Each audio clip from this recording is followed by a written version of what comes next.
Olá, que a paz de nosso Senhor Jesus Cristo permaneça com todos. Estamos iniciando o programa Jesus por Emmanuel, estudando o livro Fonte Viva, Psicografia de Francisco Cândido Xavier pelo Espírito Emmanuel. Hoje, temos a presença no nosso programa da nossa companheira Camila Dias, que vai nos trazer os esclarecimentos do capítulo 39, cujo tema é Fé Inoperante. Olá a todos, meu nome é Camila Dias e sou uma das colaboradoras do grupo Divulgar. Hoje daremos continuidade ao nosso estudo da obra Fonte Viva, do Espírito Emmanuel, psicografado por Chico Xavier.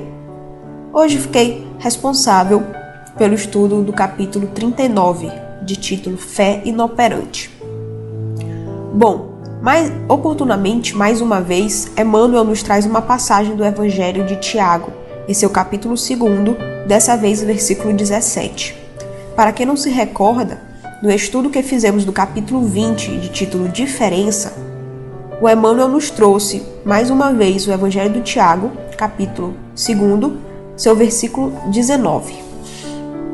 Bom, como de costume, gostaria de trazer a leitura dos versículos anteriores para buscarmos entender em que contexto Emmanuel nos traz essas reflexões. A partir do capítulo 14, que diz o seguinte: Meus irmãos, que adianta alguém dizer que tem fé quando não a põe em prática? Imaginai que um irmão ou uma irmã não tem o que vestir e que lhes falta a comida de cada dia. Se então algum de vós disser a eles: Ide em paz, aquecei-vos, e comei à vontade, sem no entanto lhes dar o necessário para o corpo, que adianta isso? Assim também a fé, se não se traduz em ações, por si só está morta. Este último versículo 17 é o que Emmanuel traz para iniciar o capítulo. Assim também a fé, se não tiver as obras, é morta em si mesma.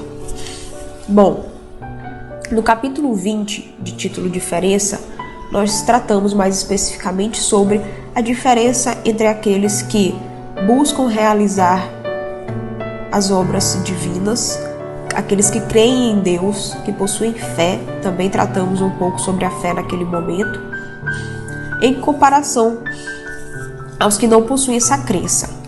Hoje, neste capítulo 39, vamos tratar mais especificamente do tema da fé, de que forma ela se traduz, como podemos buscá-la de maneira mais efetiva e assim por diante.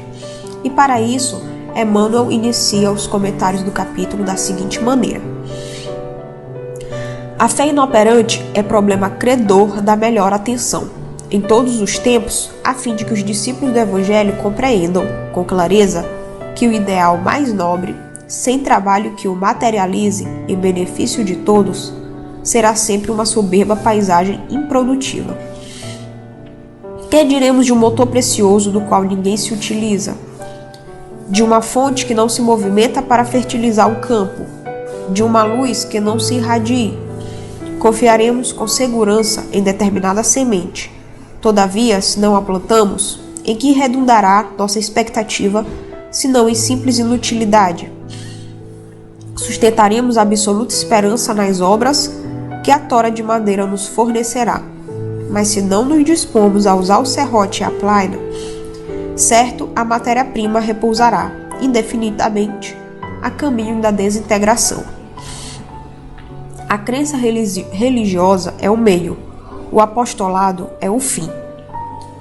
Bom, passando para os comentários dessa primeira parte, temos que Emmanuel nos traz uma reflexão muito preciosa acerca de como a fé se traduz. Seria a fé a simples crença no divino? Seria a fé apenas acreditar na existência de Deus e de quem foi Jesus Cristo? Ele nos traz de maneira bem clara que não. Que a fé, uma de suas traduções, é o trabalho, ou seja, acreditar em Deus, acreditar em Jesus Cristo, é buscar traduzir-lhes todo o trabalho que foi feito, ou seja, todo o trabalho no bem, na caridade. além de você acreditar, significa você buscar operar de forma efetiva no bem, ou seja, traduzir essa crença em algo. Imaginem uma casa que leva anos e muito trabalho para ser construída. Envolve toda uma equipe de experts, desde um arquiteto ao engenheiro, ao mestre de obra e os pedreiros que trabalham na construção dessa casa, para que depois de vários anos ela se encontre pronta para o uso. Agora imaginem, depois de anos de trabalho, essa casa que é bem grande. Mesmo que não seja grande, vamos colocar também uma casa humilde, uma casa pequena, mas que da mesma forma levou tempo e esforço para ser construída. Imaginem, depois desse tempo, essa casa não habitar ninguém, não ter ninguém para morar nessa casa. É o que Emmanuel nos traz. Se tornará um objeto inutilizável, sem utilidade alguma, o que não faz sentido. Emmanuel nos traz essa comparação para mostrar que a nossa fé, se não for utilizada em prol do outro, de nada adiantará. E bom, ele nos traz que a crença religiosa é o meio e o apostolado é o fim. O apostolado aqui, ele nos lembra a divulgação do Evangelho de Jesus Cristo pelos apóstolos. Ou seja, nós devemos não apenas crer, mas da mesma forma buscar disseminar esse ensinamento. E de que forma podemos buscar isso? Primeiro, através da divulgação da doutrina espírita, da melhor forma que podemos divulgar os ensinamentos do Cristo. E a segunda forma é sermos nós mesmos exemplos de tudo aquilo que pregamos. Você buscar ser o seu melhor perante os outros é uma das formas mais efetivas de divulgação dos ensinamentos do Cristo que podemos buscar. Dando continuidade à leitura dos comentários do Emmanuel, ele diz que a celeste confiança ilumina a inteligência para que a ação benéfica se estenda, improvisando por toda parte bênçãos de paz e alegria, engrandecimento e sublimação. Quem puder receber uma gota de revelação espiritual no imo do ser, demonstrando o amadurecimento preciso para a vida superior, procure de imediato o posto de serviço que lhe compete, em favor do progresso comum. A fé, na essência, é aquele embrião de mostarda do ensinamento de Jesus, que em pleno crescimento, pela elevação por meio do trabalho incessante, se converte no reino divino, onde a alma do crente passa a viver. Guardar, pois, o êxtase religioso no coração, sem qualquer atividade nas obras de desenvolvimento da sabedoria e do amor, consubstanciados no serviço da caridade e da educação, será conservar na terra viva do sentimento um ídolo morto, sepultado entre as flores inúteis das promessas brilhantes. Bom, Emmanuel nos traz, mais uma vez, que nós devemos buscar esse posto de serviço que nos compete em favor do progresso comum. Como já comentei em outros estudos, todos nós temos um objetivo ao encarnarmos. E esse objetivo não poderia ser diferente do bem, diferente da caridade. Ninguém reencarna com um objetivo voltado para fazer o mal, né? O mal nas nossas ações, ela reflete apenas o nosso livre-arbítrio.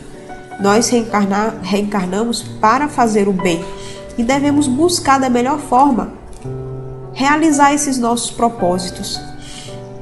Emmanuel também comenta mais uma vez que o trabalho ele deve ser incessante.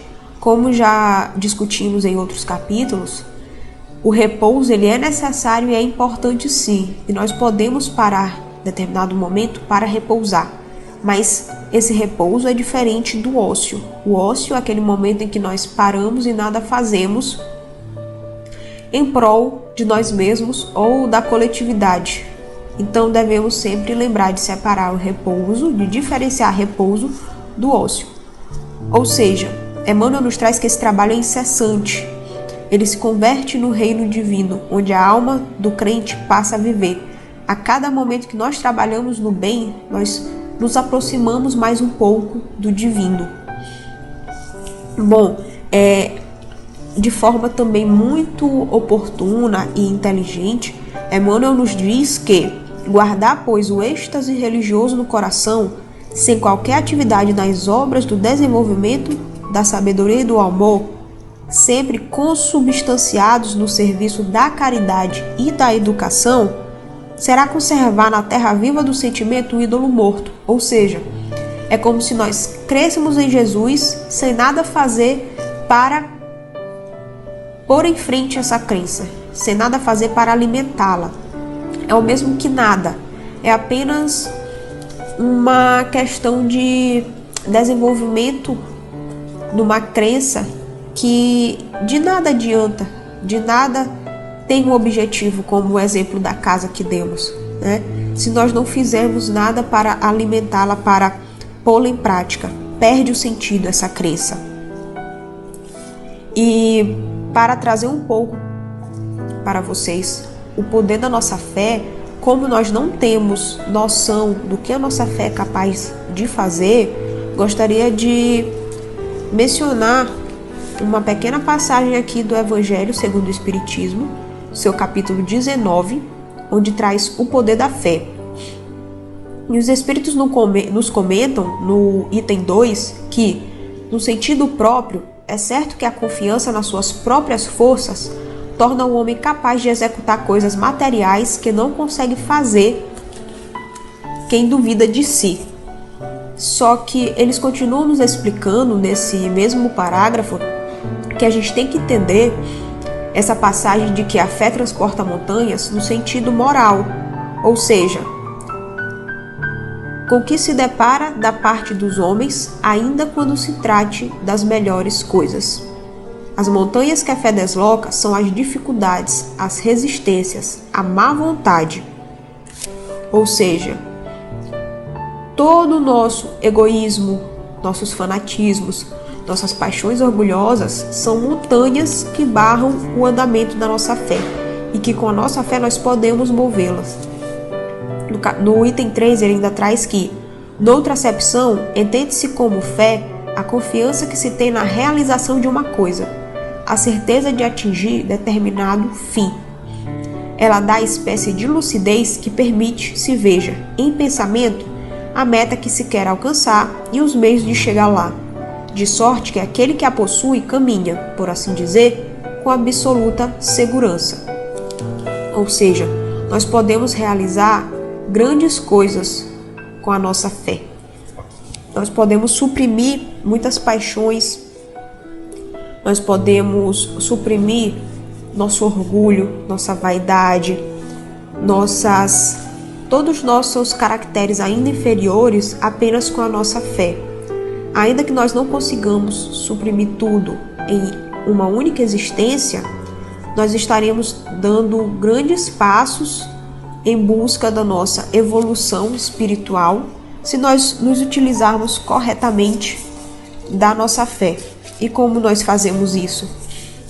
Divulgando a doutrina espírita para os demais, trazendo palavras de consolo àqueles que estão próximos de nós, buscando sempre cultivar a paciência, a doçura, sermos amorosos, fazer com o outro o que nós gostaríamos que ele fizesse conosco, né? Ou melhor, não fazer com ele nada que nós não gostaríamos que não fosse feito conosco. Sermos o nosso melhor exemplo para a comunidade à nossa volta é a melhor forma de nós mantermos ativa a nossa fé, nossa crença em Deus e em Jesus. E obviamente, né, buscar a educação dos nossos sentimentos, nossa educação intelectual e moral e trabalho na caridade. Essas são as melhores formas de mantermos sempre nossa fé ativa. Obrigada a todos que participaram hoje desse estudo comigo. Esses foram alguns dos comentários que eu tinha a trazer em relação a este capítulo 39 e até o próximo estudo. Agradeço em nome do Grupo Divulgar a Camila pelos esclarecimentos de hoje. Esperamos ter contribuído com os nossos seguidores com esta mensagem. Amanhã teremos no nosso programa o nosso companheiro Alcides Júnior, que irá trazer os esclarecimentos do capítulo 40, cujo tema é Ante o Objetivo. Acesse o nosso site www.divulgar.net e conheça o trabalho da divulgação da doutrina espírita desenvolvido por este grupo. Que Jesus derrame bênçãos sobre tudo.